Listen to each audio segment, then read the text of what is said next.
Happy New Year, actually, to everyone except for Andrew Kolvet, the spokesperson of Turning Point USA, who has been working behind the scenes to have me smeared. Yeah, Andrew, you got caught. And today I sentence you to truth. And that's never a good thing for people who lie on my name, okay? Because I always have things that I'm keeping, and I know some things about you that now the public is going to know. And before I tell you guys how Andrew got caught, and I mean caught, I'm talking hand in the cookie jar, red-handed, orchestrating attacks against me via obscure YouTubers, I would like to at first go back and revisit Turning Point USA's end-of-year conference, Amfest, supposed to be America Fest, because I was not on air for all of it. I was just on air for the beginning. And I have a lot of things that I feel that I need to get off of my chest about that event. And it's never too late. And I want to say this also. History books, they're not going to be fair to me. I think we know that. When I am long gone from this earth, the history books are not going to tell the truth about the things that I did. They're not going to tell the truth about my contributions. But I want to be clear that I want to be remembered as the person who was holding the internet back. Last year, I was in earnest holding the internet back. Everyone was coming at Turning Point USA, at all these allegations. And I was like, no, chill, just give them some time. Everybody grieves differently. Just give them some time. It's just different. But now I quit, okay? Hands down, I am letting the internet go. I am done, okay? I'm already the media's public enemy number one, but now I feel ready to fully embrace that. I want to let that hit me like a tidal wave, because there was one solitary thing amongst a great many other things, I should add, but there was one solitary thing that happened at Amfest, which was the straw that broke this camel's back. What do you guys think it was? What do you think it was that happened at Amfest that just sent me over the edge? You can be someone that's concerned about the direction that the Republican Party is taking, and you can recognize that that's the truth, okay? You can keep deluding yourself, and you can keep pretending that this is not how the public received this event. This is not how Republicans are feeling. But you would, again, you'd just be deluding yourself. That's the truest take right there on the internet about how people felt when they watched it. It felt like everything that all of us on our platforms said that gave us the ick about Hollywood, when they got up on stage and they mocked people that lived between LA and New York City, when they mocked the farmers and the ranchers and people that supported Trump in 2015. That's the vibe that it's getting. It feels like we're being mocked. Now, for clarity, that's just broadly speaking. Like, broadly speaking, it was not relatable to the general public to see a situation where a man is murdered in broad daylight and the company that he built allows the very people who hated that man while he was still alive to simply pay enough money to speak main stage and pretend that they were best buds. There's something about that people just can't relate to. Like, yeah, Ben Shapiro didn't really like Charlie when he was alive, but he gave us $1 million. So he's going to be at Amfest, and he's not only just going to be on Amfest, he's going to walk out right after Erica Kirk opens up Amfest. And we just sort of expect the public to be fine with that. That actually happened. Now, maybe Turning Point USA is not striving for relatability, and that's fine. Money can, in fact, be your motive. But for me, when it moved toward becoming an abomination, the thing that sent me over the edge was when I saw the tent. Okay, I am never going to get over this tent. I could spend a week discussing this tent. I could probably do a month of content describing what it was like for me when I saw the tent and how I felt seeing the tent and what this tent actually now represents. What am I referring to? Let's take a listen to a reporter who was at Amfest describe the scene behind her in the hallway outside of the speaking area. Take a listen. And you can see from behind me, this is a recreation of the tent where Charlie Kirk lost his life at Utah University in September, and people are taking selfies with it. I cannot. I am not capable of whatever that. When I saw this, I realized I do not know enough words. I had to consult a thesaurus, and I still could not land upon the correct adjective to describe how I felt when I saw that tent. People taking selfies under a recreation. I don't know if it's actually the tent. It looks like it's pretty old, or a tent that Charlie died under. That's what was happening at Amfest. Horrified. I was aghast. I don't think I ever described myself as aghast. I was aghast. It was ghastly to look at that and to realize that they made a conscious decision to allow that to happen. To what end? Okay. I was so gassed. I messaged people inside of Turning Point. I said, I want to know who approved this, because I know what's going to come next. You're going to say, oh, we don't know how it happened, and it's something fell through the cracks, and so much was going on. And we had no idea the tent that Charlie died on was being brought in as a display. We had no idea that was happening. So I messaged and I said, who did this? Who approved this? I want to know, because I have no authority to fire these people, but I want to pretend like I can fire the people who made this decision, everyone involved. And the answer that I got, you're not going to believe this, or you will believe this, that the person who approved this tent was the amazing Elizabeth McCoy. Potentially more amazing than her husband, Michael McCoy. Elizabeth McCoy was the person who approved this tent. So there's no way that they can come out and pretend like Erica didn't know this was happening, because she's very close with Elizabeth McCoy. Okay, she's very close with her. So for everybody on the outside looking into this, Amfest is when we realized that something very disturbing is happening in America. I feel like Amfest is, or what it did for me was it contributed to my realization that the future, the dark future that everyone's always predicting, like the AI future, it's here. We're actually here. I think that we are fighting machines.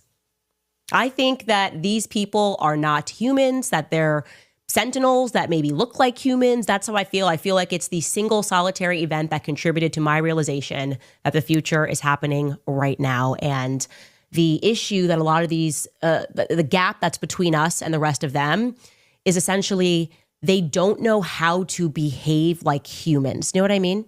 Like we're fighting an algorithm, a computer code that is presenting as a human being, but actually it can't comprehend real human emotion. And the programmers can't quite write the code specifically enough to emulate real human emotion. And so in response, they're just multiplying the sentinels. Like they're sending more of them to say and do things that are obviously abnormal, that are obviously inhumane. And they're hoping that with enough of them pretending like it's fine, they can override our humanity. Like, well, everyone's saying this is fine, so it has to be fine. Everyone's saying it's fine, so it absolutely is fine. And there's something wrong with you if you don't realize why it's fine that we're hanging up this tent and taking pictures and selfies under it. I don't know. There's something wrong with you. You're just upset. You know, the older you get and the more you are on social media and the more you try to educate yourself and get yourself informed, you begin to realize many things that is just so wrong about our society. And you begin to realize that sometimes all this hustling and bustling that you are doing won't really matter when you're gone. And you begin to ask yourself whether your whole existence will even make a difference the day you are gone. You begin to ask yourself whether the second you are gone, your relatives won't start fighting about all the things you've spent your entire life building. And sometimes you begin to ask yourself if it's even worth it. Like, should you even be spending your time trying to build all these things? Will those whom you leave these things to even value the time you spend building it? You know, these are the things that keeps you awake at night the older you get and the more you understand human behaviors. Like Charlie's incident, if you have been following this thing very closely, you must have realized that there are many things that people find so unsettling. There are many things that people find so wrong with the whole thing. The whole approach to Charlie's killing is just so wrong. The first thing was the whole memorial service that was organized by his wife, and how people came in rather than mourning Charlie. They turned it into a political campaign. They all gave very, very fiery speeches. They all called the other side out, even though they have no shred of evidence to prove it. They all say it was the liberals, it was the Democrats. They hated Charlie. They are the ones who did this to Charlie. What proof do they have to support the argument? What proof do they have? Well, they have none. But that is not stopping them from shouting at the top of their voices that it was a fairy trans person. Who is the trans? Is it the alleged killer, Robinson, or his supposedly trans, girlfriend who no one has seen, or the parents who have supposedly gone into protective custody? This whole thing looks so wrong. And then when you begin to peel back the onion and start asking yourself, how was it that someone has to climb on top of a roof to take out a person as huge as Charlie? How come there were no security on the rooftop of those buildings? Did anyone, the security firm, did they bother to do their own intelligence gathering of the area, of the surrounding before Charlie came there? Did they bother to go there to look at every single corner to see where there could be a danger, so that they could have security officials stand on those locations or not? Did the private security firm do all what they were supposed to do? Were they really serious with the job? Did they follow every single protocol to the letter? Or they were just careless about it? There are a lot of questions to be asked. And Erica came on that Charlie's memorial and said, I forgive him. I forgive him. Alleging Tyler Robinson. Well, the court hasn't found him guilty. So why would you forgive him? Why would you assume that he was guilty? At least we all believe he is innocent until proven guilty. You cannot forgive someone who has not been proven guilty, or whom he himself has not confessed to committing the crime. Why would you do that? And when she said, I forgive him, everyone celebrated. Everyone cheered her up. Everyone was like, wow, this is really an amazing person. But then again, the person has not been proven guilty in a court of law. The person himself has not confessed. Because if he had confessed, there won't be any trial. The person has not confessed. That is why there is an ongoing trial in a court of law. You saw the whole memorial service was so weird. Then Erica herself came back and said that during the rounds she made trying to sell Charlie's book, she said that she cannot make the location of Charlie's burial site known because she is worried that a trans liberal activist would go and destroy the site. And then my take on this is that there have been more popular people who have died and their burial site is made public. And if you are worrying that people are going to destroy the burial site, you could always hire security. Turning Point USA is a very, very huge organization. They can afford security. If you guys can afford to put together such a massive memorial service, you guys can put together a security firm to protect the gravesite.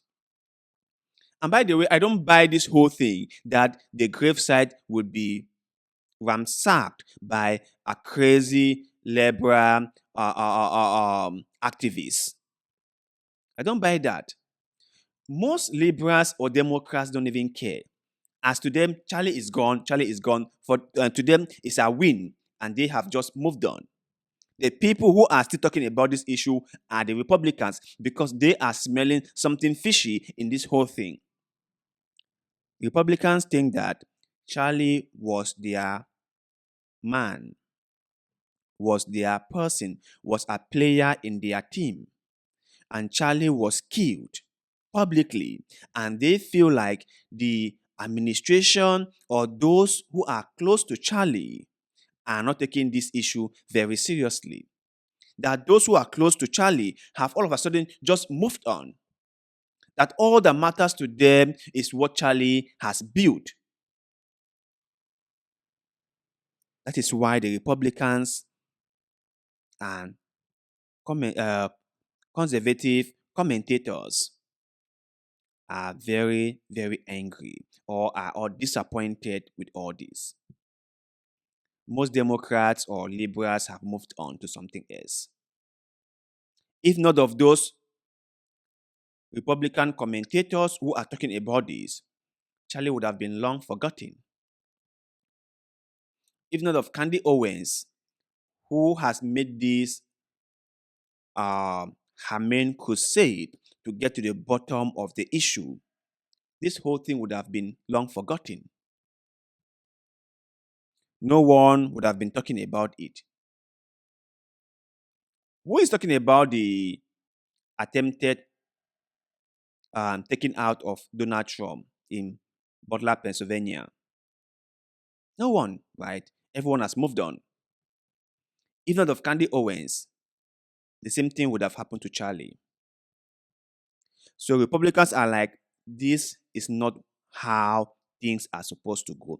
And we must demand for change. We deserve to know what really happened. And most importantly, Charlie deserves a clear-cut justice. We at least owe him that.